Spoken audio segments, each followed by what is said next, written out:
논쟁이라는 함정, 이런 제목으로 하나님 말씀 증거하도록 하겠습니다. 20대는 논쟁이 많은 시기입니다. 그러니까 여기저기 논쟁거리를 만들고 또 논쟁할 때가 많습니다. 근데 이게 시험이고 유혹이고 공격이라는 것입니다. 그러니까 논쟁 때문에 흔들리지 말고 또 우리 크리스찬이 논쟁을 무기로 삼아서는 안 된다라는 것입니다. 왜냐? 논쟁으로 예수 믿는 사람 없습니다. 논쟁으로 믿음 생기는 게 아니라는 거예요. 말씀으로 믿음이 생기는 거지, 논쟁이라는 것은 문제만 일으킬 뿐이지 실제로 가장 중요한 생명을 주는 도구가 되지 못한다라는 것입니다. 두 파트가 지금 논쟁벌입니다. 하나는 현실적인 문제 갖고 논쟁벌이고 또 하나는 신앙의 문제, 부활 문제 갖고 논쟁을 벌입니다. 그러니까 세상은요, 연구하고 지금도 이 논쟁거리를 개발합니다. 그게 어떤 거냐 하면은 모순되고 딜레마에 빠지게 만드는 거. 그러니까 진퇴양난, 외통수에 딱 빠지게 만드는 거. 그런 질문 계속 공격한다는 거예요. 그래서 갈등과 긴장 속에 살아가게 된다는 것입니다. 첫 번째 세금 문제고 두 번째는 부활 문제인데 대상도 틀립니다. 세금 문제 들고 나온 거는 이상해요. 둘 다 원수거든요. 바리새인하고 헤롯 땅이 같이 왔대요.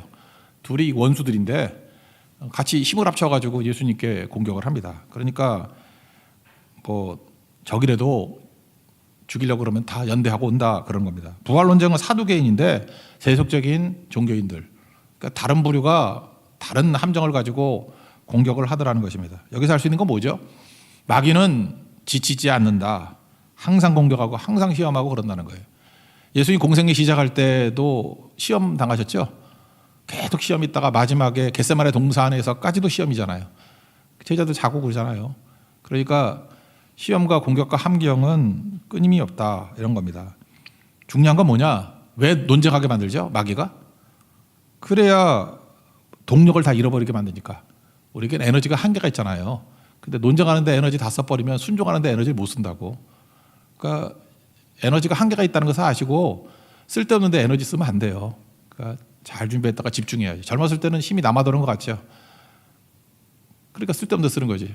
그거 다 해보세요. 나중에 쓸 힘, 진짜 순종할 때 힘 못 쓰죠. 그러니까 논쟁의 목적은 뭐냐 하면 탈진이에요. 탈진. 그러니까 헛짓하지 말고 하나님이 주신 은사, 능력, 에너지를 주를 위해서 잘 쓰도록 관리할 줄 알아야 된다, 그런 겁니다. 그래서 디모데 전서, 디모데도 바울의 아들 아니에요. 1장 4절에 이렇게 해요. 야, 세상이 너에게 신화와 끝없는 족보, 이런 쓸데없는 탁상공을 갖고 시간 끌게 만들 거야.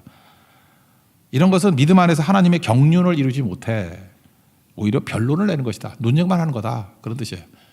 그러니까 쓸데없는 논쟁에 빠져들지 말고 생산적인 일을 해라. 이게 디모데 전서 1장 4절에 나오는 말씀이었다는 것입니다. 그래서 믿음은 말씀에서 생겨요. 그래서 논쟁하지 말고 말씀 많이 듣는 거에 20대 때 초점을 맞춰야 됩니다. 말씀 전하면 어떻게 해야 되죠? 경청. 하나님 말씀 잘 들으면요, 세상에 성공해요. 어떤 사람은 경청하는 능력이 그 사람의 운명을 가르거든.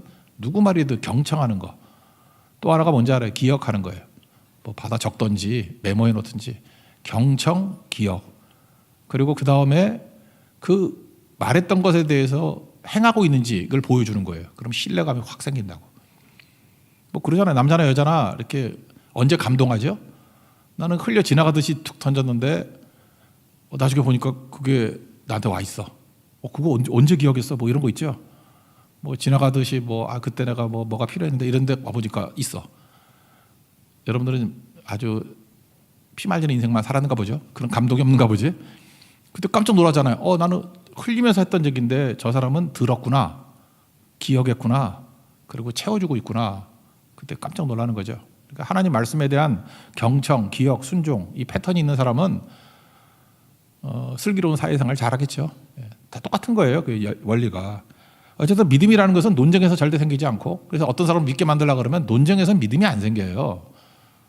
반드시 말씀을 듣고 성령께서 그에게 마음을 열어주시면 들린다고. 경청.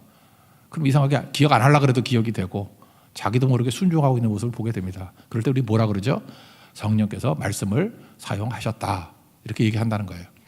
이 길이 영적인 세계에서 우리를 건져내는 길이다. 그걸 꼭 붙들었으면 좋겠습니다. 그래서 핵심은 이거예요. 논쟁하지 말고 말씀 들려주라, 이거죠. 이제 논쟁으로 들어가겠습니다. 첫 번째 논쟁이 세금 논쟁인데 질문의 목적이 바리새인하고 헤롯 당이 뭐 알고자 질문하는 게 아니에요. 이게 책 잡으려고 함정, 올무 뭐 팔려고 이런다라는 것입니다. 13절 읽겠습니다. 시작. 그들이 예수의 말씀을 책 잡으려 하여 바리새인과 헤롯 당 중에서 사람을 보내매 전혀 다른 대적들 둘이서 힘을 합쳐가지고 공격을 하더라는 것입니다. 여러분, 그래서 여기서 우리가 알 수 있는 게 뭐냐면 세상과 우리 크리스찬이 달라야 되는데, 저도 크리스찬은 인테그리티가 있어야 돼요. 여러분들 그거 훈련해야 돼요. 너무 세상에 물들어가지고 말하고 마음하고 맞지 않아도 문제 없다고 생각해. 왜? 마음은 나만 알잖아. 그리고 말은 상대방이 듣는 거고, 내가 무슨 마음을 먹는지 상대가 어떻게 알아? 그래서 이게 별게 아니라고 생각하는데, 일단 나는 알죠. 마음하고 말이 다르다는 거. 근데 조금 지내보면요, 인간은 영적인 존재이기 때문에 마음하고 말이 다르다는 거 알아요. 모르지 않아. 나만 아는 거 아니야. 너도 알아. 그래서 문제가 되는 거죠. 그래서 크리스찬이라 그러면 인테그리티, 이 일치가 되는 인생을 살아야 되는데, 이것도 훈련이 필요해요. 우리는 하도 거짓된 세상에 이게 오염이 돼 있기 때문에 마음과 말이 일치되는 쪽으로 가야 돼요. 그러지 않으면 말을 하지 마세요. 그 훈련해야 돼요. 괜히 그 인사치레 뭐 이런 것도 하지 말고 그냥 있는 것만 하세요. 과장하지 말고 있는 정도만. 그리고 침묵하고, 아니면 애쓰겠다는 마음, 지금 엎드려도 애쓰겠다는 건 표현할 수 있잖아요. 그죠? 그냥 그 정도 선에서. 그래서 항상 마음하고 말하고 일치되는 모습을 보이는 게 중요하다고 생각을 합니다. 예를 하나 들어본다 그러면 어떤 좋은 크리스찬 예를 하나 들어줄게요. 이분이 예수를 잘 믿기로 작정을 했어요. 그래서 요즘 뭐 좀 지났던 얘기 같은데 하여튼 엄청 싸게 김치찌개를 파는 음식점을 하시는 분이에요. 되게 싼 거예요. 그 당시에는 3,000원이라 그러는데 지금 3,000원짜리는 없겠지. 하여튼 3,000원이라 그러면 되게 평상시 그 가격이 한 60천 원 할 때 3,000원 받았다 그런 얘기예요. 그러니까 되게 싸게 파는 3,000원짜리 김치찌개 집이에요. 근데 이분이 또 무슨 마음을 먹고 있냐면, 장사도 잘해야 되겠지만 가난하고 힘든 분들 좀 돕고 싶다. 그래서 빈곤한 노인들에게 쿠폰을 하나 줬어요. 이 쿠폰 갖고 오면은 식사 한 끼 따뜻하게 대접하겠습니다. 뭐 이런 뜻이라는 거예요. 그러니까 참 좋은 거죠. 그러니까 이분은 이렇게 생각했어요. 내가 좋은 크리스찬이 되기 위해서 하나님 앞에 기도하는 거예요. 하나님, 내 두 가지를 기도합니다. 첫째, 이 식당이 꽉 차게 해 주옵소서. 그건 기도할 수 있죠. 하나님께서 뭐 메추라기 모으듯이 사람들을 꽉 차게 해 주옵소서. 두 번째, 그러면 그 많은 이익을 가지고 어려운 사람들을 넉넉하게 돕기를 원합니다. 좋은 기도죠. 사업도 잘 되고 어려운 사람도 잘 돕는 좋은 크리스찬 되기를 원합니다. 이것이 하나님의 뜻이라고 믿습니다. 라고 기도를 했다라는 거예요. 그랬더니 시간이 지나는데 진짜 기도대로 응답이죠. 막 사람이 가득가득 차고 붐비고 손님이 많아지게 되었습니다. 그러니까 식당에 사람이 막 벅적벅적하더라는 거예요. 근데 어느 날 쿠폰 들고 오는 할아버지가 계셨는데, 할아버지가 오셨어요. 오셨는데 자리가 꽉 차고 한 자리가 딱 남았대. 한 자리가. 그럼 거기 앉으면 될 거 아니에요. 근데 그 할아버지가 이렇게 두리번 하더니만 가시더라는 거예요. 이유가 뭘까요? 자기는 공짜 손님이잖아요. 돈 내는 손님이 앉으려고. 마음에 미안한 마음이 있는 거죠. 불편한 마음이 있는 거죠. 그래서 앉아서 먹어도 되는데 가시더라는 거예요. 이때 이분이 깨달았다라는 거예요. 아, 저 할아버지가 불편해하는구나. 미안해하는구나. 그러고 난 다음에 기도가 바뀌었대요. 어떻게 기도를 했냐? 하나님, 꽉 차게 해달라는 기도 이제 수정합니다. 그게 아니고 70%만 채워 주옵소서. 그리고 두 번째, 여기 오시는 쿠폰 받으시는 할아버지 할머니들 편하게 드실 수 있기를 원합니다. 이게 말과 마음이 일치되는 거 아니에요? 그랬더니 하나님께서 그것도 응답해 주시더라는 거예요. 그래서 그걸로도 충분하더라는 거예요. 거기까지. 그 다음 얘기는 안 하겠어요. 이게 크리스찬이에요. 그때 느끼는 게 뭡니까? 말과 마음이 따로따로 노는 게 아니라 진실함이 느껴지죠. 그게 파급 효과도 있고 영향력도 있고. 그러니까 이런 훈련이 돼야 돼요. 우리 다 알거든요. 말하고 마음하고 다르다는 거. 뭐 그러려니 하고 살 수도 있지만 좀 안타까움이 있어요. 크리스찬이 그렇다 그러면 뭔가 이렇게 아쉬움이 있잖아요. 저거 아닌데. 자기도 아니면서 그래요. 근데 진짜 생명의 능력, 크리스찬의 능력을 보여주는 건 이런 거예요. 말과 마음이 일치되는구나. 이 3,000원짜리 김치찌개 파는 분이지만 이 영향력, 파급 효과 이런 거는 정말 크겠죠. 이게 빛입니다. 빛. 세상의 빛으로 살아가는 거. 이게 중요하다는 거예요. 어쨌든 바리새인하고 헤롯 당은 이렇지는 않았죠. 그래서 말과 마음이 전혀 다르죠. 여기서 보니까 이제까지 제가 들어본 얘기 중에 바리새인이 했던 말 중에 최고의 극찬이야. 그래서 말 너무 믿지 마세요. 너무 극찬하면 기분 좋아하지 말고 저거 나 죽이려는 놈이다 이렇게 생각하면 거의 맞아요. 뭐라 그러냐, 선생님 그래요. 맨날 뭐 당신 뭐 너 그러더니만 선생님. 또 그다음에 참되대. 아무 꺼리낀 일을 한 적이 없고 진리로 하나님의 도를 가르치는 사람이래. 예수님에 대한 이런 극찬이 있어요. 그죠? 그러고 난 다음에 슬쩍 갖다 놓죠. 가이사에게, 황제에게 세금 바치는 게 옳습니까? 옳지 않습니까? 극찬하고 난 다음에 함정파잖아요. 우리 이런 걸 갖다가 뭐 촌철살인 그래서 되게 통쾌하게 여기는데 우리 크리스찬들이 이렇게 살면 안 돼요. 머리가 그쪽으로 돌면 안 된다고. 할 수 있어도 이거 하면 안 돼. 이런 거 너무 좋아하지 마세요. 젊었을 때 뭐 똑똑해 보인다, 촌철살인이다 그런 거 하지 말고 촌철활인대라고. 사람 죽이지 말고 살인. 말 한마디로 죽이려고 그러지 말고 촌철활인. 살려야죠. 14절 읽겠습니다. 이게 바리새인과 헤롯의 문제. 시작. 와서 이르되 선생님이 우리가 아노니 당신은 참되시고 아무도 꺼리는 일이 없으시니 이는 사람을 외모로 보지 않고 오직 진리로서 하나님의 도를 가르치심이니이다. 가이사에게 세금을 바치는 것이 옳으니까 옳지 아니하니까. 함정이죠. 이건 뭐 진퇴양난 아니에요. 옳다 그러면 매국노 되는 거고 옳지 않다 그러면 잡혀가고. 그러니까 이래도 문제 저래도 문제 되는 거죠. 이런 걸 통쾌하다 그러잖아. 예수님이 빠져나갈 길이 없다 이렇게 생각을 하는 거라고. 경우의 수가 두 가지잖아. 그죠? 내느냐 안 내느냐 그거밖에 없잖아. 내라 그래도 문제, 안 내라 그래도 문제. 세상은 그래요. 우리 이렇게 몰아가 버린다라는 것입니다. 예수님 대답은 뭐죠? 동전 갖고 와. 이 화상이 누구 거야? 가이사의 거야. 그러니까 가이사의 것은 가이사, 하나님께서는 하나님. 뭐 다 아는 얘기인데 한번 읽어봅시다. 15절부터 17절 시작. 우리가 바치리까 말리까 한데 예수께서 그 외식함을 아시고 이르시되 어째 나를 시험하느냐. 데나리오 하나를 가져다가 내게 보이라 하시니 가져왔거늘 예수께서 이르시되 이 형상과 이 글이 누구의 것이냐. 이르되 가이사의 것이니이다. 이에 예수께서 이르시되 가이사의 것은 가이사에게 하나님의 것은 하나님께 바치라 하시니 그들이 예수께 대하여 매우 놀랍게 여기더라. 창세기 1장에 보면은 동물과 사람의 차이점이 있다 그랬죠. 동물은 생육하고 번성하면 돼요. 인간은 생육 번성 플러스 다스림이 있어야 된다고. 우리는 이 땅을 살아가면서 모순적인 인생을 살아요. 이중 시민권이라 그러죠. 세상의 다스림도 따라야 되고 하나님의 다스림도 따라야 되는 존재예요. 이 모순이라고. 그래서 우리는 크리스찬들이 이 땅을 살아갈 때 항상 긴장되게 살아가요. 편하지 않아. 왜? 두세계 속에 살기 때문에. 마치 우리가 이민자라든지 외국 여행 갈 때 그런 거죠. 외국 여행 갈 때 재밌긴 재밌지만 그래도 뭔가 긴장감이 있죠. 오늘 가와하고 가와 어머니 우리 장로님도 오시고 했는데 대만 분들이 오늘 예배에 참석하셨어요.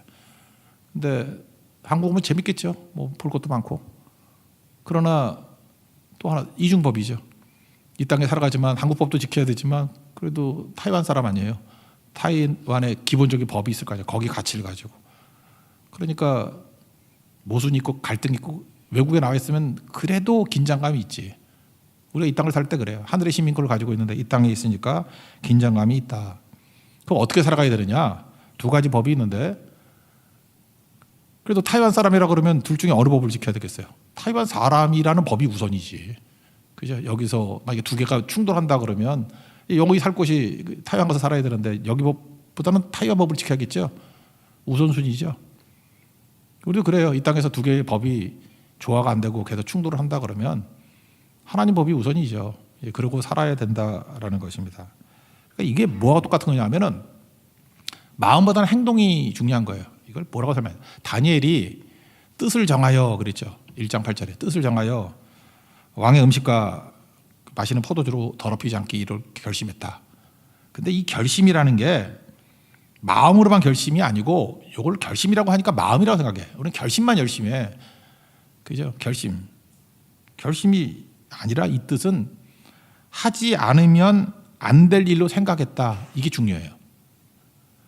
내가 몸을 더럽히지 않기로 뜻을 정했다는 게 결심했다는 뜻이 아니고 내가 몸을 더럽히지 않는 것은 하지 않으면 안 될 일로 여겼다. 이렇게 생각하는 게 더 맞는 표현이라고. 그러니까 우선순위 문제죠. 결심은 어떤 거죠? 결심을 자꾸만 하면은 피하게 돼 있어. 결심하는 상황을. 그래서 결심 안 하면 되잖아. 피하면. 그러니까 자꾸만 크리스찬들이 회피형이 돼. 왜? 믿음이 결심이라고 생각하니까 회피로 생각한다고. 근데 믿음은 결심이 아니고요. 굳이 말하면 선택이야. 선택인데 하지 않으면 안 될 일이라고 선택하는 거야. 그냥 하는 거야, 그냥. 그럼 피하지 않겠죠. 어딜 피하든 간에 선택은 해야 되니까. 그러니까 우선 프라이어리티란 말이 더 맞아요. 이게 무슨 뜻하고 똑같은 거냐면 무라카미 하루키라고 그 일본 소설가 있죠. 하루키. 이분은 하루에 1시간에서 2시간 정도 맨날 뛰어요. 루틴이 있어. 달리기. 이거 30년 넘게 했대. 49년생이니까 뭐 꽤 오래 뛰어요. 70 몇 세 될 거 아니야. 70대 초반. 하여튼 3~2년 동안 계속 뛰고, 그래서 이분이 하는 얘기가 글을 오래 쓰기 위한 체력과 자기 지력이 싱싱했던 이유가 뭐냐면 30년 동안 뛰는 게 루틴이래. 이거 계속했다는 거예요. 근데 이분 글에 뭐라고 표현이 되어 있냐면 이래요. 나는 매일 하루에 2시간씩 뛰는 거를 결심하지 않았대. 결심이라고 하면 해도 되고 안 해도 되고 뭐 결심이 약해질 수도 있고 그렇잖아요. 근데 이거를 우선순위로 생각했다는 거예요. 하지 않으면 안 될 일로. 이 차이를 알겠어요? 결심은 마음인데 하지 않으면 안 될 일은 행동이잖아.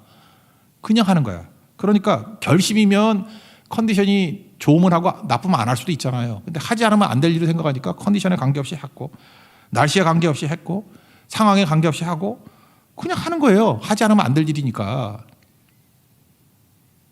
여러분 그 뭐 화장실 가는 거를 결심해서 가나? 나는 화장실을 꼭 갈 거야. 하지 않으면 안 될 일이잖아. 그거 뭐 어떻게 뭐 참을 수가 있어. 뭐 어떻게 돼? 더 설명 안 할게. 알겠지 뭔지. 그렇게 여겼다는 거예요. 그래서 그냥 가잖아 우리. 그러니까 무라카미 하루키가 거기서 힘을 얻었다는 거죠. 그러니까 하나님 말씀도 마찬가지죠. 그죠? 이걸 뭐 결심이다 이렇게 생각하지 말고 하자면 안 될 일로 생각하면은 훨씬 더 강해지고, 두 나라가 싸울 때 하나님의 다스림을 따르는 것, 말씀 따르는 것을 하지 않으면 안 될 일로. 그러니까 지금도 그래요. 뭐 그냥 새벽기도라고 합시다. 새벽기도 잘 안 나오니까. 새벽기도를 결심해서 나오는 게 아니라니까요. 결심하면 누가 나오겠어. 지금도 젊은이들 보니까 뭐 새벽기도 나온다고 나한테 결심하고 목사님 뭐 성을 갈고 뭐 성을 왜 갈어? 그죠? 뭐 이상한 소리 많이 해요. 뭐 결심한 애들 오늘 아침에 보니까 그 결심한 애 중에 한 명 빼놓고 다 안 나왔어. 그 작심삼일이지. 그죠? 그러면 결심 그거입니다. 근데 그거 말고 그냥 쉽게 생각을 하니까 하지 않으면 안 될 일을 생각하면 그냥 나오는 거 아니에요. 깨자마자 뭐 대부분 사람 세수는 하잖아. 하지 않으면 안 될 일을 생각하지 않나? 세수도 선택인가? 그런 사람도 있겠지. 그렇죠. 대부분은 선택 아니잖아. 그냥 하지 않으면 안 될 일을 생각하지 않나? 그냥 화장실 가는 것 같이. 그래서 새벽 기도를 그렇게 생각하면 여러분이 그게 루틴이라. 루틴이 뭔지 아시겠죠?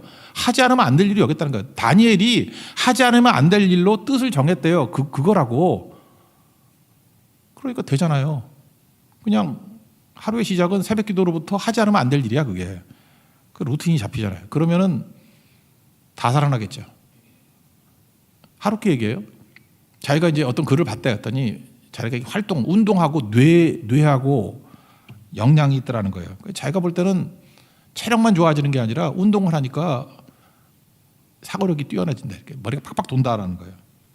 그죠? 머리가 돈대요. 그러면서 하루키는 글을 잘 쓰니까 뭐 이런 소개를 하더라고. 바다에 성게 있죠. 성게는 어떤 거에 딱 달라붙으면 안 떨어진대. 한번 달라붙으면 죽을 때까지 거기 붙어있다 죽는 거래. 성게. 그래서 성게는 움직일 필요가 없잖아요. 한번 달라붙으면 죽을 때까지 그 자리니까. 그래서 달라붙을 때까지는 뇌가 있대요. 성게. 근데 운이 말이에요. 운이. 일본말로 운이. 몰라요? 먹기만 해요? 성게알. 성게가 딱 달라붙으면은 그다음부터는 머리를 쓸 일이 없잖아. 안 움직인대. 그러면 스스로 자기 뇌를 먹어버린대. 그래. 뇌를 쓸 일이 없으니까. 지금도 여러분 뇌를 깡통으로 만드는 방법을 가르쳐줄까요? 어디 하나 달라붙어서 죽어도 안 나와. 그럼 여러분 뇌를 스스로 갉아먹든지 퇴화돼버려. 쓸 일이 없잖아. 그러니까 운동이 왜 필요하냐. 지금도 그래요. 뭐 공부한다고 치고 방해도 한다고 운동도 안 하고 하면 그 머리 돌 리가 없어. 머리 점점 나빠져. 10개를 외우면 100가지가 헷갈려. 그렇게 돼버린다니까. 근데 하나를 들으면 10개를 안다 뭐 그런 거 있잖아요. 운동하는 사람이 이래. 운동, 움직이면. 뇌가 활성화되는 거죠. 그래서 움직이지 않으면 뇌파가 현저히 줄어든대요. 제 얘기도 아니에요. 하루키. 근데 하루키가 원래 이과생 아닌데 이런 소리 왜 하지? 하여튼 그래요. 뭐 뇌파도 안 나오고 뭐 이런 에너지, 창의력 이런 게 다 떨어진다고. 잘 보니까 그래요. 뭐 의욕적으로 일하는 사람들 보면 운동하는 사람이야. 몸이 움직이는 사람이야. 그때 머리 팍팍 돌죠. 그래서 체력뿐만 아니라 창의력 생긴다고. 창의력. 우리 주변에도 보면 그래요. 이렇게 교회 막 멀리 다니고 우리 반주자 중에 한 사람도 뭐 아침 저녁으로 나오고 막 되게 바쁘게 뛰고 그러잖아요. 일도 많은데. 그래서 옆 사람이 보면 저거 신기하다. 저렇게 많은 일을 하는데 어떻게 저 다 감당하나. 근데 왜 그러냐 하면은 엄청나게 일을 많이 하잖아요. 많이 하면 뇌파가 엄청 나올 거라고. 그리고 점점 창의력이 뛰어나게 될 거고 기억력도 뛰어나게 될 거고 할 일이 많으니까. 그러니까 더 많은 일을 감당할 수 있는 거죠. 반면에 로하스 빌딩에서 굴러떨어지면 교회고 다시 굴러가면 집이고 이러면 거의 성계의 뇌가 돼버리는 거죠. 그죠? 움직이지도 않고. 그래서 옛말에 그런 거 있잖아요. 바쁜 사람에게 일 하나 더 맡기라고. 놀고 있는 사람에게 막 공평하게 맡기는 게 되는 것 같죠? 아니에요. 바쁜 사람에게 일 하나 더 맡기면 또 해내. 그러니까 젊었을 때 어떤 인생이 돼야 되는지 알겠죠? 그러니까 자꾸만 이렇게 움직이고 하나님 말씀 앞에 순종하는 거. 지금 제가 모순 얘기하는 거예요. 잘 보세요. 두 가지 모순이 있다고. 세상의 법이 있고 가이사의 법이 있고 하나님의 법이 있어. 근데 이걸 머릿속으로 논쟁으로 조화시키려고 그러지 말고 하지 않으면 안 될 일이 하나님 말씀이야. 하나님의 그 뜻이라는 거예요. 거기에 순종을 해보라고. 그러면 삶의 현장 속에서 모순이 풀려버려요. 이런 게 되게 많아요. 한 가지 예를 더 든다 그러면 핸델 알죠? 핸델이 일단 예수 잘 믿었어요. 잘 믿고 순종하고 그랬어. 근데 일이 꼬이네 자꾸만. 그럼 우리 인생에서 이게 딜레마 아니에요. 내가 하나님 말씀에 순종했는데 뭐 신학적 이론이야 뭐가 됐든 간에 현실 속에서는 힘들잖아요. 이거 뭐냐면 내가 이렇게 순종하고 말씀대로 살았는데 일단 경제적으로 파산했어. 그리고 몸에 중풍이 왔어. 뇌졸중 오고 그러니까 말이야 마비가 됐어요. 핸델 마비됐었어요. 그러니까 경제적인 어려움, 질병, 그러면 사람이 힘이 다 빠지죠. 그때의 핸델의 강점은 뭐냐면 그 온천에서 그때 무슨 신학 저작인지 몰라. 그 메시아 같은 거 보면은 신학적으로 뿌리가 굉장히 깊은 거예요. 어떤 훌륭한 그 신학자의 책을 읽었을 것 같아. 예수님의 순환과 십자가, 부활 이런 게 연결이 쫙 돼 있거든. 하여튼 그 논리적으로 되게 탁월해.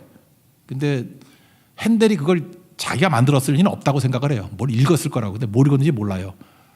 거기서 그는 말씀 읽었죠. 그러니까 말씀을 보고 어떤 보조적인 책들을 보고 그리고 그 자리에서 그가 했던 일을 내 인생의 모순을 순종을 통해서 조화를 이뤘다고. 탓하지 않았어요. 왜 내가 이렇게 시험이 몰아서 오나? 그렇게 생각하지 않고 내가 해야 될 일이 뭐냐? 하나님 말씀 들었고 경청했고 이제 기억이 해요. 말씀을 기억하고 이제 순종하죠. 작곡가니까 작곡하는 거지. 너무 힘드니까 원래 이렇게 부유한 사람들, 귀족들 모아놓고 하는 게 오페라거든요. 오페라는 무대 의상이 있어야 되지 뭐 이렇게 지금처럼 영화 찍는 거야. 엄청나게 많은 거 해야 되니까 컬러풀하게 해야 될 거 아니에요. 그래서 오페라는 돈이 엄청 들어요. 돈 안 드는 게 뭐냐면 그 일반 서민들, 빈민들 모아놓고 그냥 서가지고 스탠딩 해가지고 노래만 부르는 게 오라토리오라 그러거든. 그러니까 오페라는 귀족풍, 오라토리오는 서민. 알겠죠? 지구식으로 가면 라디오 프로그램이야. 라디오. 비주얼은 없고 오디오만 들리는 거. 오라토리오. 메시아 작곡했어요. 듣는 것만 2시간 넘게 되는 거. 그때 하나님께서 그에게 영광과 은혜를 부어주셨다고요. 그래서 이 사람 저 사람들 모이고 그때 당시에 신문 광고에 그런 게 났대. 부피가 큰 옷은 입고 오지 마세요. 앉을 자리가 없습니다. 걔네들 막 이렇게 막 엉덩이 뽕 놓고 해서 막 이만하고 그러잖아. 그런 여자들 오지 마세요. 뭐 이런 거. 남자들도 뭐 가발해 가지고 뭐 머리카락도 없는 것들이 막 이렇게 치렁치렁 오지 마세요. 나중에는 이 서민들 듣는 자리에 왕이 왔어요. 조지 2세라고.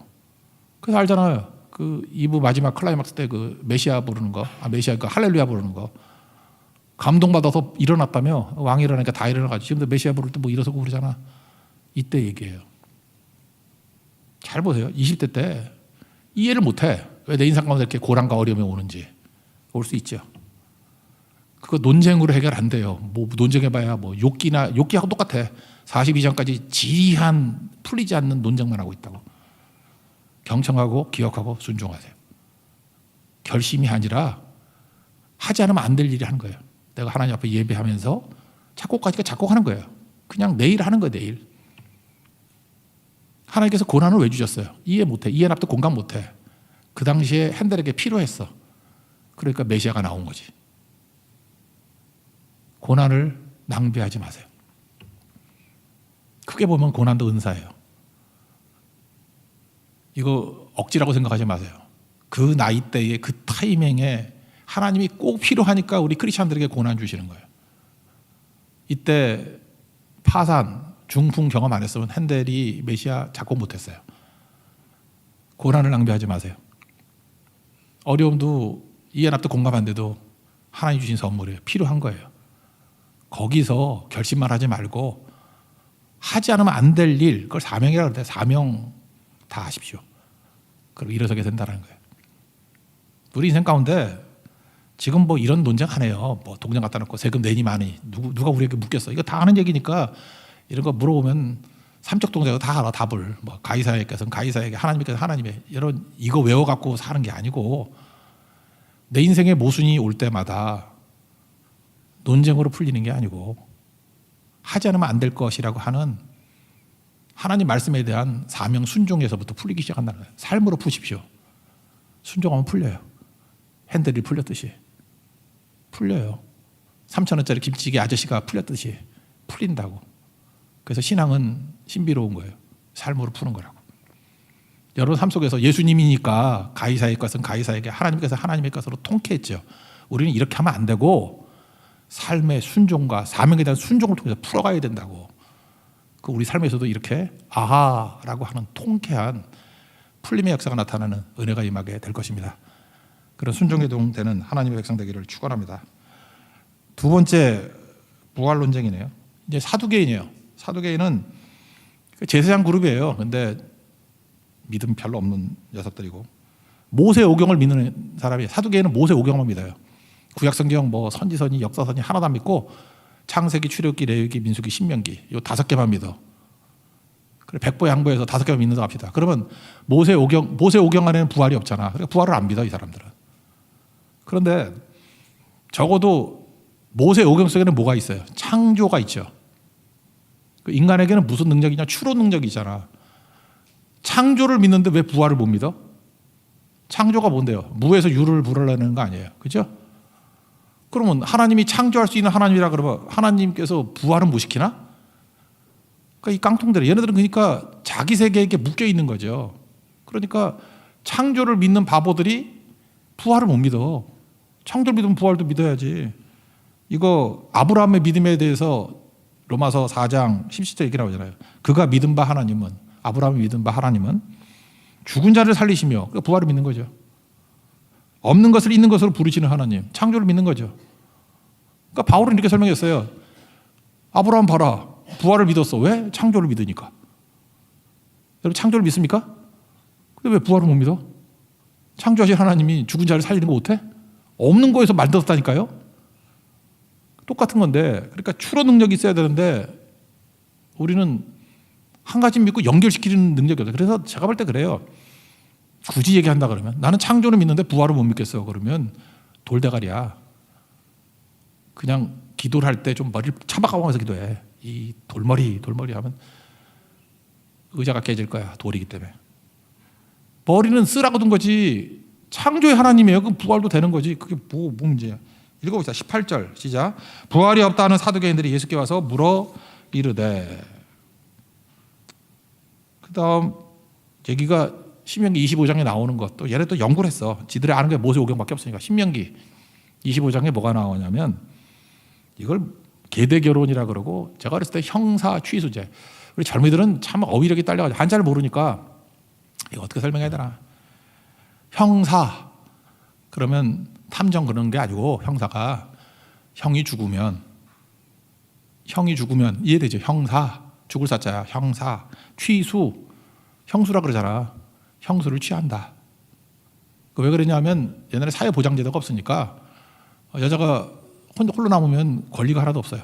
그러니까 가족이니까 형이 죽으면 형수를 데려다가 아내 삼으라는 거예요. 그래서 그 여자 살리고 또 그 사이에서 애가 태어나죠. 그러면 양자로 입적해가지고 그 형의 이름으로 상속하게 만들어라.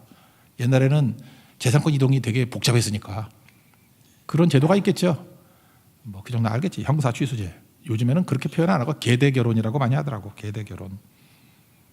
사회 보장책이에요. 뭐 그리고 하나님이 직영 이게 재산을 옮기지 말라고 했던 하나님의 율법의 완성 뭐 그런 뜻이 있다고.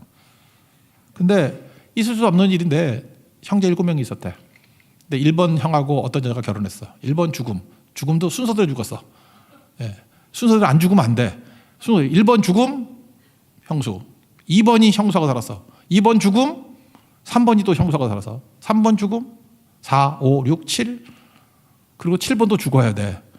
나 같은 겁나겠다. 그 형수하고 살면 다 죽네. 예. 그러니까 7명을 죽였어 그 형수가. 그리고 다 이뤘다 그러고 천국에 갔다고. 그러면 이 여자분은 누구 아내냐 뭐 이런 걸 묻는 거예요. 이런 거 말도 안 되는 거죠. 그죠? 그렇다고 칩시다. 그래 이게 복잡해가지고 이게 이 사두개인들 머리에는 하여튼 이름부터 개가 들어가잖아. 이 개 같은 머리 사두개인. 이 개인께서 이 개 같은 자들이 지가 이해가 안 돼. 그러면 이게 이해가 안 되는 것 때문에 부활을 못 믿겠다고 말할 수 있어요? 사두개인 같은 사람들이 있어. 어떤 사람 딱 보면 지가 볼 때 이해력이 떨어져. 그래가지고 뭘 이해를 못 하겠대. 그럼 네가 이해를 못 하는 건데 그래서 난 하나님 못 믿겠대. 아이고 이 사두개인 같은 놈아 그런 생각이 들지. 네가 이해 못하면 없는 거냐? 그런 거죠. 그러니까 이걸 이해를 못 해가지고 지가 짜낸 건데 논리를. 그러므로 부활은 있어서는 안 된다는 거죠. 부활하면 이거 해결이 안 되잖아. 그러니까 없어져 버리면 그냥 없었던 거야. 그럼 끝나버린다는 거예요. 예수님 대답이 뭐냐면 그냥 요즘 시간에 이 무식한 놈아 그런 건데 또 예수님은 또 좋으신 분이니까 오해하였도다. 이렇게 고상하게 표현했어요. 성경도 모르고 하나님의 능력도 알지 못했기 때문에 오해했다. 그리고 또 하나 너 천국 뭐지 모르지. 천국에는 장가가고 시집가고 그런 거 없고 천사같이 사는 거야. 거기선 결혼 없어요. 뭐 굳이 있다 그러면 우리 신랑이 예수님이야. 그래서 예수님과 결혼한다 그런 거지. 거기는 남녀지간의 결혼 이런 건 없는 것 같아. 24, 25절 한번 읽겠습니다. 시작. 예수께서 이르시되 너희가 성경도 하나님의 능력도 알지 못함으로 오해함이 아니냐. 사람이 죽은 자 가운데서 살아날 때에는 장가도 아니 가고 시집도 아니 가고 하늘에 있는 천사들과 같으니라. 그러니까 사두개인들은 우리하고 비슷해요. 자기 생각에 갇혀 있어. 편견에 갇혀 있어요. 그래서 스스로를 가둬버린다고. 그게 다가 아닌데 예수님이 여기서 뭐 복잡하게 설명하지 않고 좀 기발하긴 기발해요. 예수님이 이런 걸 보면은 그 히브리어도 아주 잘하신 분이에요. 야, 니네들이 얘기하는 거 봐라. 거기 출애굽기 보면은 그 떨기나무에서 예수님이 하나님이 그 모세 만나는 장면이 나오죠. I am who I am. 나는 스스로 있는 자다. 뭐 그러면서 나오는 얘기. 거기서 하나님이 본인을 설명할 때 나는 아브라함의 하나님, 이삭의 하나님, 야곱의 하나님이라 그랬다. 이게 무슨 뜻이냐면 전부 다 시제가 현재예요. 그러면 이게 시제가 현재라는 걸 예수님이 들고 지금 설명해 주는 거예요. 야, 시제가 현재가 되면 과거가 돼야 될 거 아니야. 순서대로. 아브라함의 하나님이 이었고 이삭의 하나님이 이었고 야곱의 하나님이 이었다. 이래야 되는 건데 현재로 쓴다는 거예요. 지금도 아브라함의 하나님, 이삭의 하나님. 그런데 그 세 사람이 순서가 아니고 다 그냥 각각 현재같이 표현을 하고 있다고요. 너 오경 박사라며? 이게 무슨 뜻이야? 문법이 틀린 거 아니야? 문법 틀린 거 아니지? 또 하나님 말씀이라고 믿으니까. 이유는 뭐냐? 우리 인간의 차원에선 이게 순서로 가는 것 같이 보이지만, 시간이 순서로 가는 것 같이 보이지만 하나님은 시간을 뛰어넘는 모든 것을 현재로 볼 수 있는 분이야. 차원이 달라. 그 얘기라고요. 그래서 니네가 오해했다고. 이거 설명이 잘 안 되나? 일단 한번 읽어봅시다. 26절 시작. 죽은 자가 살아난다는 것을 말할진대 너희가 모세의 책 중 가시, 나무, 떨기에 관한 글에 하나님께서 모세에게 이르시되 나는 아브라함의 하나님이요 이삭의 하나님이요 야곱의 하나님이라 하신 말씀을 읽어보지 못하였느라. 이게 다 현재 시각인 시제인데 지난번에 한번 설명했는데 뭐 알아듣든 모르든 뭐 몰라도 돼. 이거 몰라도 구원 다 받아요. 굳이 설명을 한다 그러면 우리 인간은 이 땅을 살아갈 때 2차원 평면의 세계만 이해하잖아요. 그저 이렇게 지도 볼 때 서울, 대구, 부산 그렇게 해서 가죠. 서울에서 대구 통과해서 부산을 가죠. 그러면 서울에서 있는 사람이 부산의 것을 동시에 볼 수 있어요? 없죠.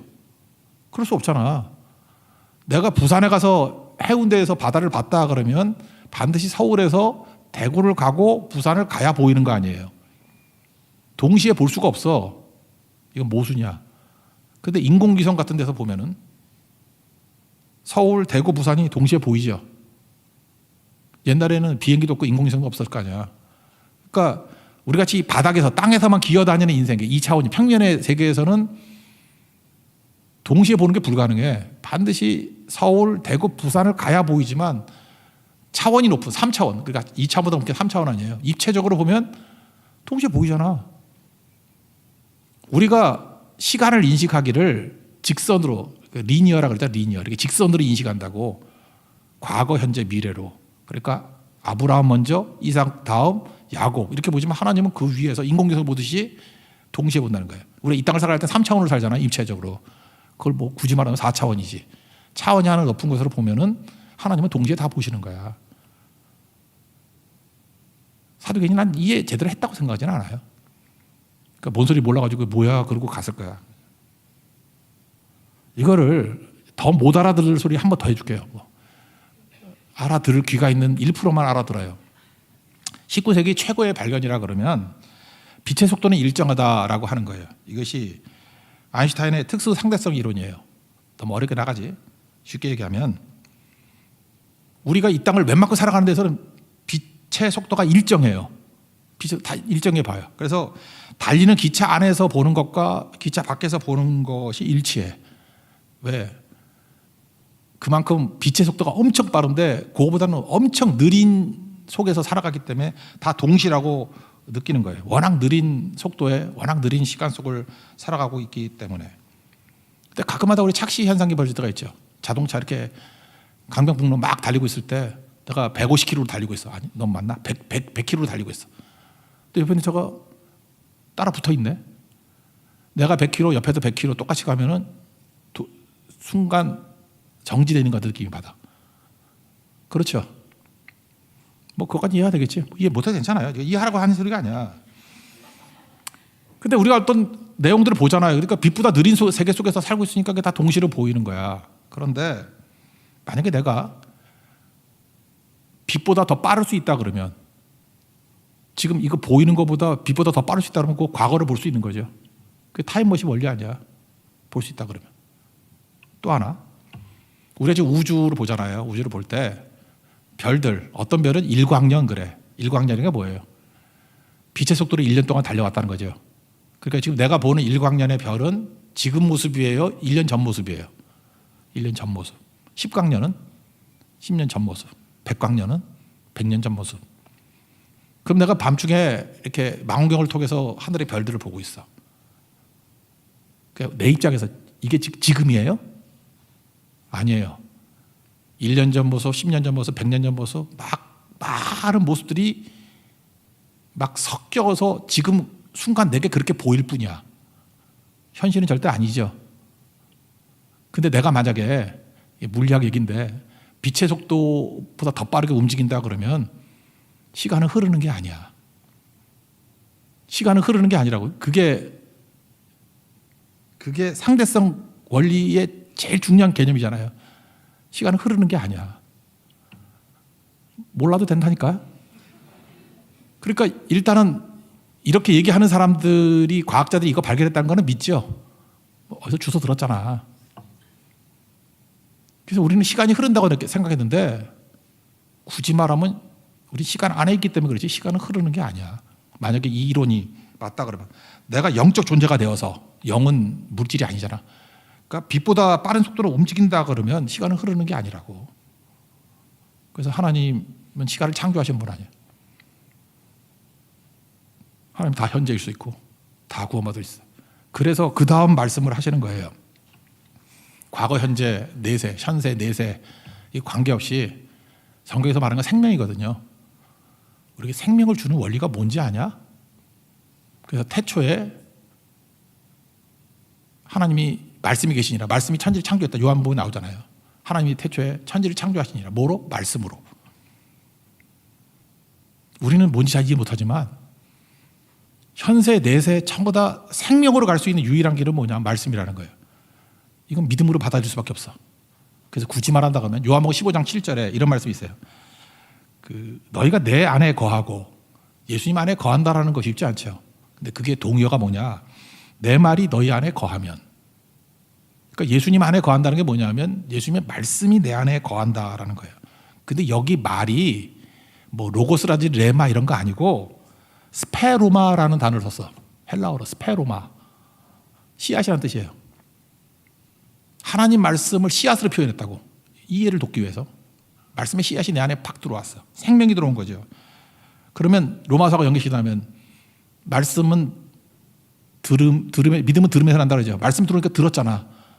그럼 내 안에 말씀이 들어왔다는 건 믿음이 들어왔다는 얘기야. 그럼 그게 생명인 거예요. 그럼 그 생명이 지금도 생명을 주지만 그 믿음 가지고 죽으면 이후에 영원한 생명을 주신다. 이런 식의 표현이라고 굳이 설명한다 그러면. 그래서 나사로 죽었을 때 예수님이 하신 말씀이 이거 비슷한 해석이에요. 요한복음 11장 25절 26절 보니까 나는 부활이요 생명이니. 이거 뭐 알아들었겠어? 나를 믿는 자는 믿음이 어떻게 생겨요? 스페로마. 말씀의 씨앗이 들어왔을 때 믿음이 생기잖아. 죽어도 살겠고. 무릇 살아서 나를 믿는 자는 영원히 죽지 아니하리니. 이것을 내가 믿느냐? 전 다 이해했다고 생각하지는 않아요. 우리가 뭘 다 이해해. 그러니까 예수님이 말씀하는 게 그거예요. 예수님 말씀을 듣고 믿으면 그 믿음이 우리에게 영생을 준다고. 하나님의 자녀가 되는 권세를 주시고 영원히 죽지 않은 영생을 주신다고. 그게 구원입니다. 그러므로 수요일날 그러지 않아도 피곤해 죽겠는데 머리 아프지 말고 논쟁으로 구원 못 받아요. 왜? 논쟁은 믿음을 주는 게 아니기 때문에. 논쟁 백날 해봐요. 믿음 안 생겨요. 다시 로마서 10장 표현에 하면 믿음은 말씀 들음에서 나요. 믿음은 들음에서 나고 들음은 그리스도의 말씀으로 말미암으니라. 그러므로 젊었을 때 논쟁으로 동력 잃지 말고 하나님 말씀 붙드십시오. 말씀이 생명입니다. 이 땅뿐만 아니라 영원한 생명으로 우리 이끌어가는 길이라는 거예요. 그 말씀으로 승리하는 하나님의 거룩한 종 되기를 축원합니다. 자리에서 일어나겠습니다. 주 말씀 내 삶 비출 때 찬양하겠습니다.